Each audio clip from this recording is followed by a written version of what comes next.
ಹಳೆಯ ಚಿನ್ನದ ಒಡವೆನ ಅಧಿಕ ಬೆಲೆಗೆ ಮಾರಬೇಕೆ? ಅಂದ್ರೆ ಆಟಿಕಾಗೆ ಕಾಲ್ ಮಾಡಿ 8880300300.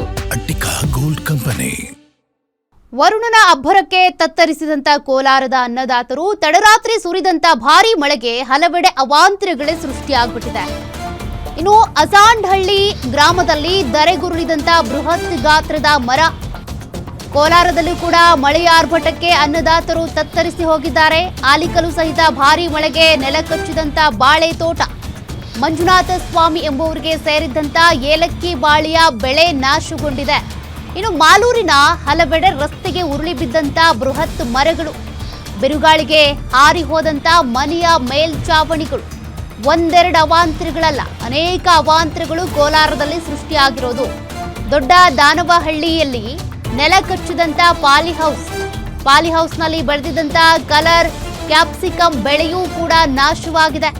2 ಎಕರೆ ಪ್ರದೇಶದಲ್ಲಿ 60 ಲಕ್ಷ ವೆಚ್ಚ ಮಾಡಿ ಕ್ಯಾಪ್ಸಿಕಮ್ ಬೆಳೆ ಬೆಳೆದಿದ್ರು ರೈತರು. ಆದರೆ ನೆಲ ಕಚ್ಚಿದೆ. ಇನ್ನು ಬೆಳೆಗೆ ಸೂಕ್ತ ಪರಿಹಾರ ನೀಡಿ ಅಂತ ರೈತರು ಮನವಿ ಮಾಡಿಕೊಂಡಿದ್ದಾರೆ.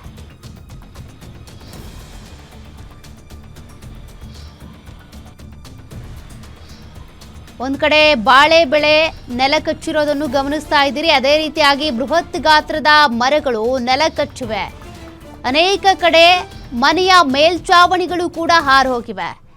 ಎಲ್ಲಾ ದೃಶ್ಯಗಳನ್ನು ಕೂಡ ಪಾಲಿ ಹೌಸ್ ನಾಶ ಆಗಿರೋದನ್ನು ನೀವು ಗಮನಿಸ್ತಾ ಇದ್ದೀರಿ. ಈ ಪಾಲಿ ಹೌಸ್ ಅಲ್ಲಿ 2 ಎಕರೆ ಜಾಗದಲ್ಲಿ ಕ್ಯಾಪ್ಸಿಕಮ್ ಬೆಳೆಯನ್ನ ಬೆಳೆಯಲಾಗಿತ್ತು. ಆ ಬೆಳೆಯೂ ಕೂಡ ನಾಶವಾಗಿದೆ.